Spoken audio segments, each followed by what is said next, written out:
আওয়ামী লীগ সরকারের ১৫ বছরে দেশের বাহিরে ২৩,৪০০ কোটি ডলার বা ২৮ লাখ কোটি টাকা পাচার হয়েছে। সম্প্রতি এমন তথ্য উঠে এসেছে প্রধান উপদেষ্টার কাছে প্রকাশিত শ্বেতপত্রে।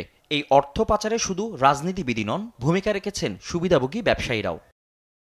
দুদকের মহাপরিচালক বলছেন, সুবিধাভোগী ব্যবসায়ীদের পাচার করা অর্থে গড়ে তোলা বিদেশি সম্পদ জব্দের ব্যবস্থা নেওয়া হচ্ছে। পাশাপাশি তাদের দেশীয় সম্পদও জব্দ করা হবে। আমাদের অনুসন্ধান দল এখন মিউচুয়াল লিগ্যাল অ্যাসিস্ট্যান্ট রিকোয়েস্ট তৈরি করবেন এবং সেই MLAR এটা আমাদের যে সেন্ট্রাল অথরিটি আছে স্বরাষ্ট্র মন্ত্রণালয়, সেখানে এটি প্রেরণ করা হবে এবং স্বরাষ্ট্র মন্ত্রণালয় এই MLAR এর বিষয়ে তারা অ্যাটর্নি জেনারেল অফিসের কাছ থেকে এটা বেটিং করবেন এবং বেটিং শেষে এটা পররাষ্ট্র মন্ত্রণালয়ের মাধ্যমে আমাদের সংশ্লিষ্ট দেশের আমাদের যে হাই কমিশন অথবা আমাদের যে দূতাবাস আছে সেখানে এটা প্রেরণ করা হবে।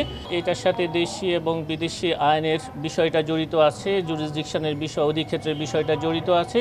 সেই কারণে এই প্রক্রিয়াটা সময় সাপেক্ষ, একটু সময় লাগবে। বাট আমাদের বিভিন্ন সংস্থা, দুদক, সরকারের অন্যান্য সংস্থা সবাই মিলে চেষ্টা করছেন।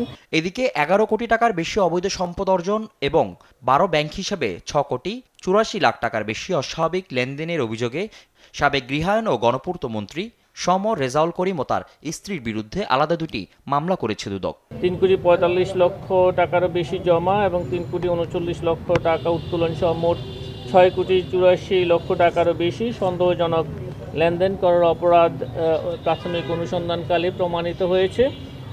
এই কারণে তার বিরুদ্ধে মানি লন্ডারিং প্রতিরোধ আইন ২০১২ এবং সংশ্লিষ্ট ধারায় একটি মামলা রুজুর সিদ্ধান্ত গৃহীত হয়েছে। জনাব ফিরোজ পারভিন, স্বামী সম রেজাউল করিম, সাবেক সংসদ সদস্য পিরোজপুর ১ ও সাবেক গৃহায়ন ও গণপূর্ত মন্ত্রী একে অপরের সহায়তায় গত আয়ের উৎসের সাথে অসঙ্গতিপূর্ণ ৩ কোটি ৫ লক্ষ টাকারও বেশি মূল্যের সম্পদ অর্জন ও দখলে রাখা এবং জনাব সম রেজাউল করিমের অবৈধ আয়কে বৈধ করার অসৎ উদ্দেশ্যে স্ত্রী ফিরোজা পারভিনের নামে উক্ত সম্পদ অর্জনে তিনি সহায়তা করেছেন বিদায় তাদের উভয়ের বিরুদ্ধে দুর্নীতি দমন কমিশন আইন ২০০৪-এর ২৭(১) এবং দণ্ডবিধির সংশ্লিষ্ট ধারায় আরও একটি মামলা রুজুর সিদ্ধান্ত গৃহীত হয়েছে।